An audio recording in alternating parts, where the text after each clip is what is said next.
Now, last year on Mother's Day, Jade Goody sadly passed away following her battle with cervical cancer, and her sons are set to mark that anniversary by lighting an eternal flame to be placed on her memorial stone. Her mother, Jackie, has said her memorial service, to be held on March 21st, will be a day to remember Jade in a nice way, her laughter and her love. But in what ways do we remember those that we've lost as the years have gone by, Sherry? Well, my dad died quite some time ago now, but I have his ashes with me, and I just can't, you know, you suppose I was going to send them up to where his mother died, but I just can't. I can't send him. I have to keep him with me. But you know, the way I remember my dad, most of all, is we talk about him all the time.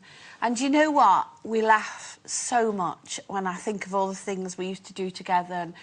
And my daughter loved him. I just wish he'd seen my grandson, but anyway. And it's just, I think, never be afraid of talking about somebody who's gone, because you shouldn't be, because I always feel him around me, you know. I always think he's with me.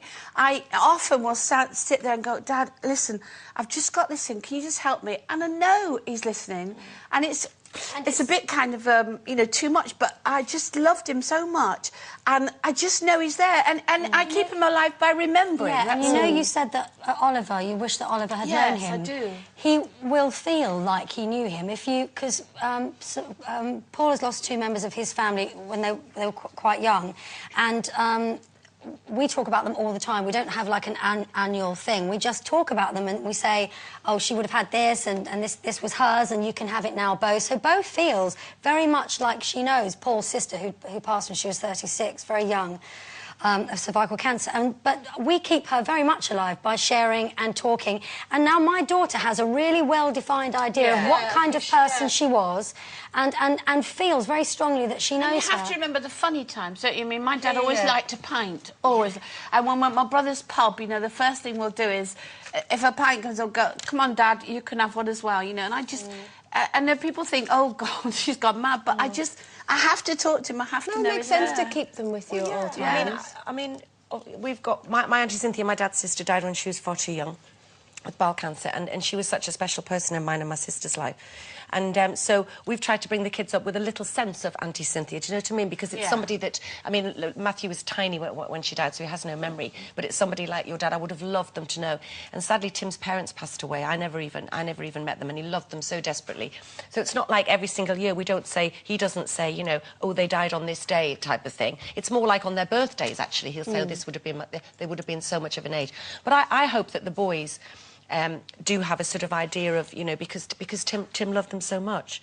However it works for you as well. I mean, if you want to go to a grave or something like that, and that's the thing that helps you focus on and makes you think and have time with that person in your mind. Maybe light a candle in the church. Yeah, and it's also our legacy to people that we lost.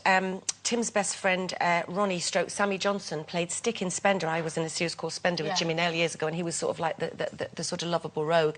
And he died when he was only 49.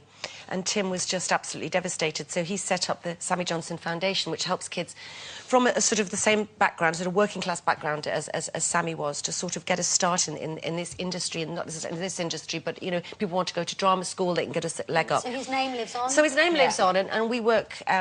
for patrons of the Gem Appeal. A friend of mine had two little boys, Mikey and Simon, who both had Hunter's syndrome, so they rarely lived past their 16th birthday, so they both died when they were 12. And it's just so... It's so horrible and so tragic, but now we have this amazing charity that's just raised over £1 million, and to keep, you know, so that they didn't die in vain almost. So it's just, you know, that sort of thing. And I think as well, just on a sort of more normal level, you know, my granny, who I really loved and was very close to, I remember her December the 3rd every year. That was her birthday. I mean, I was there with her, touching her when she died. Our whole family was there, and it was actually quite a beautiful moment, which sounds a bit odd, but because we were all there with her, I don't necessarily remember her. I do know the date, it's in my head, of when she died, but I like to remember her on her birthday. And it's like you're saying, I think of funny, cheeky things that she used to do. And I mean, she was always, she always used to say she had $1 million legs, and then right up until she was just below 80, just before she died, and she could still touch her toes.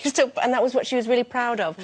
So we, you know, we still have a little giggle about that. And I think, yeah, you don't have to necessarily do anything big or loud, but just quietly to yourself. Yeah, that's for you.